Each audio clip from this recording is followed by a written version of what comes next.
Good morning, students. How are you? I hope you all are fine and studying well from your home. Students, today we shall read a very beautiful poem from your English book. Its name is Wake Up. आज मैं आपको Wake Up poem पढ़ाऊँगी. So look at the picture. आपको यहाँ कुछ तस्वीरें दी गई हैं, 2 तस्वीरें दी गई हैं जिनमें एक लड़का स्कूल की तरफ जा रहा है और स्कूल के पास पहुंचने पर उसे कोई रोकता है. Why do you think the boy in picture 1 is running? पहली तस्वीर में आपको ऐसा क्यों लग रहा है कि लड़का भाग कर जा रहा है? क्यों? हाँ, क्योंकि वो लेट हो गया है. He is late for school. Next is, what happens when he reaches the school as shown in picture 2? क्या होता है जब वो स्कूल पहुंचता है, जैसे कि आप पिक्चर 2 में देख सकते हैं.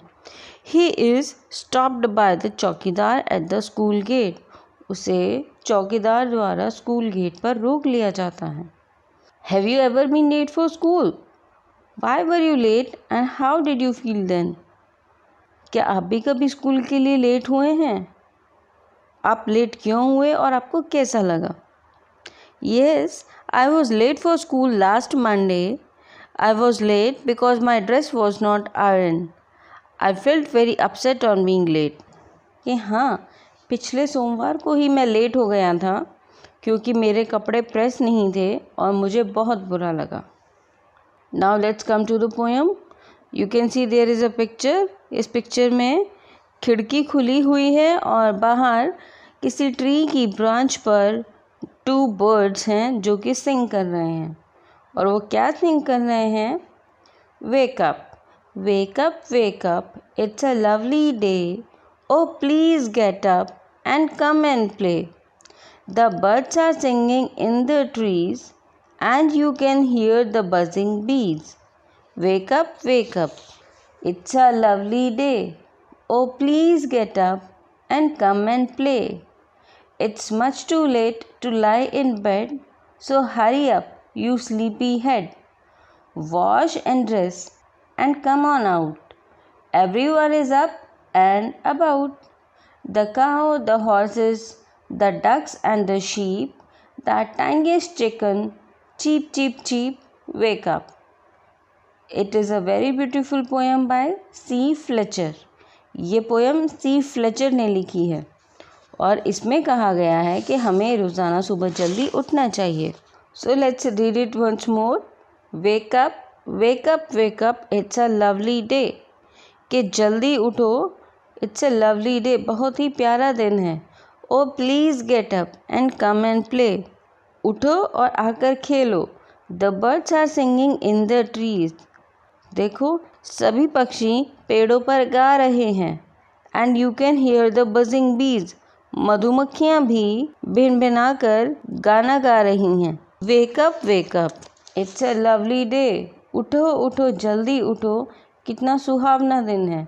Oh please get up and come and play. उठो और आकर खेलो. It's much late to lie in bed. अधिक समय तक बिस्तर में पड़े रहना अच्छी बात नहीं है.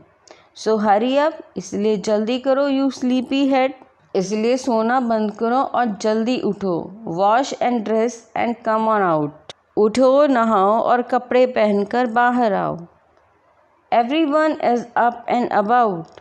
देखो, हर कोई उठ गया है और काम में जुट गया है. The cow, the horses, the ducks and the sheep.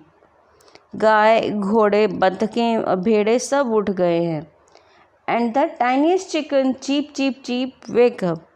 यहाँ तक कि सबसे छोटा चूज़ा भी ची ची की आवाज़ें निकालकर उठने का संदेश दे रहा है. इसलिए wake up, जल्दी से उठ जाओ.